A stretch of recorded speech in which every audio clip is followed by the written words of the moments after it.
Please welcome Iqbal with Teaching at the Right Level of the Abdul Latif Jameel Poverty Action Lab at the Massachusetts Institute of Technology. Thank you. Thank you very much. I've known Michael for 11 years, worked with him and admired him, so it's a great honor to be here, Michael. Thank you very much for having me. So the task today that I have for me is to take you through a journey which is from evidence to scale, a journey which takes us from India to Africa, and a journey that allows us to think in terms of millions of people reached rather than just thousands that we are used to. And this program is called Teaching at the Right Level. In Zambia, it's also called as Catch Up. So this fun journey began about 25 years ago with this super innovative NGO called Pratham. It's also one of the largest NGOs of India. And what Pratham was discovering was that there was just so much emphasis on getting kids to school, so what we call enrollment, and then making sure that they show up every day, which is attendance. And what they were realizing is that there's so little attention to what these kids are learning in school and what they're benefiting in school. At the same time, you heard in the beginning, Michael was designing a bunch of very innovative experiments in Africa, which were, the intuition from which that was coming out was that school inputs like textbooks don't do much to improve learning outcomes of children.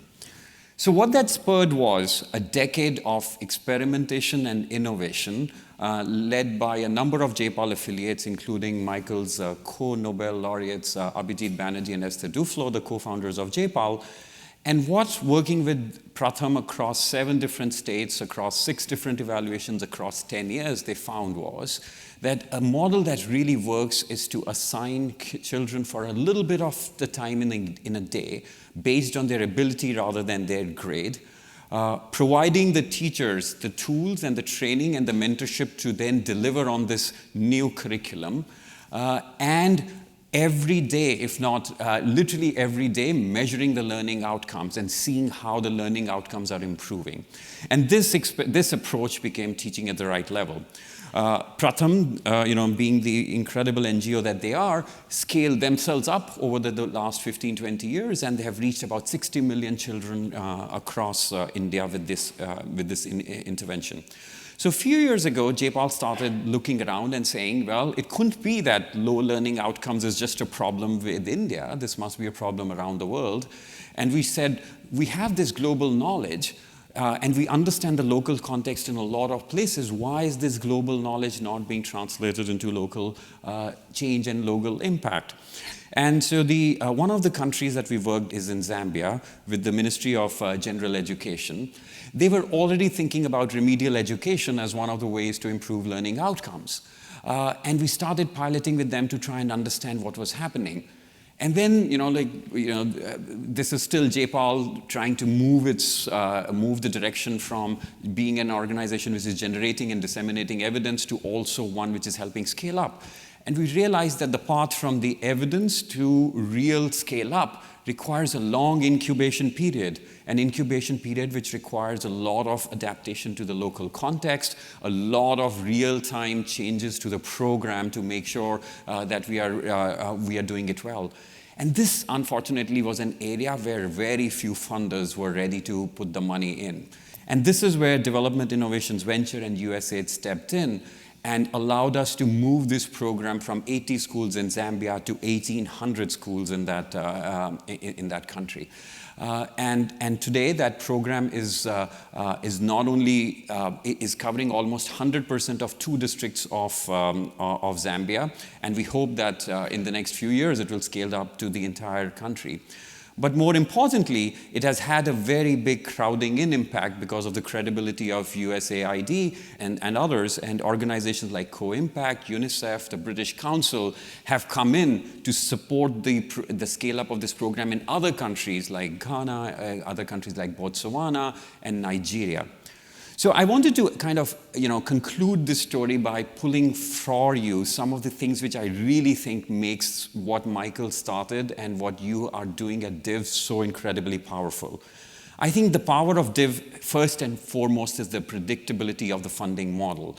The fact that you know that there is money available today, there will be money available tomorrow, allows researchers, allows policymakers to adopt a horizon which is beyond just today's transfer or the next research paper. The second thing is that it is evidence-based, so it is not subject to the quirks and the idiosyncrasies of the person who's, who's sitting in a particular chair in some place in the world. The fact that you provide life cycle support rather than just the initial or the ending support is incredibly important. The application process is comparatively simple and transparent.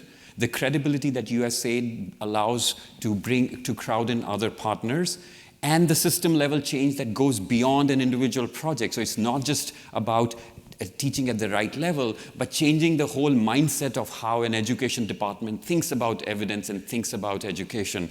So hats off to this vision. I just want to conclude by saying that, like these visions that I laid out also is kind of the person Michael is. Michael is predictably persistent, for anybody who knows. And in development, you need people to be very, very persistent to get over a lot of disappointments.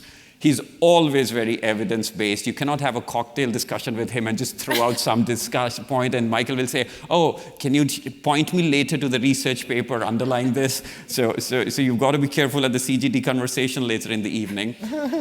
He's a lifelong lawyer. The loyalty that Michael has to the people that he works with is really lifelong, whether it is a person who's worked with him for 3 months or 3 years. It's really incredible. And on terms of simplicity, what you see is what you get with Michael. There is no two faces, and this is really remarkable.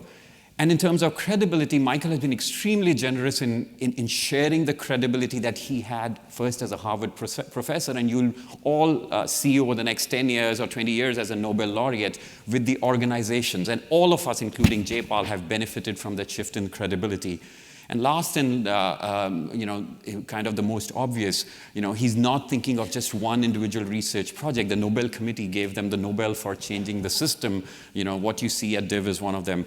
I just want to say that, hats off and thank you so much to the administrators at USAID who had the vision to give Michael the freedom to do this, and who have supported him all through, and to all the staff and the leadership of USAID who have turned this vision into reality. From all of us in the development community, thank you to Michael, thank you to USAID and everybody behind it.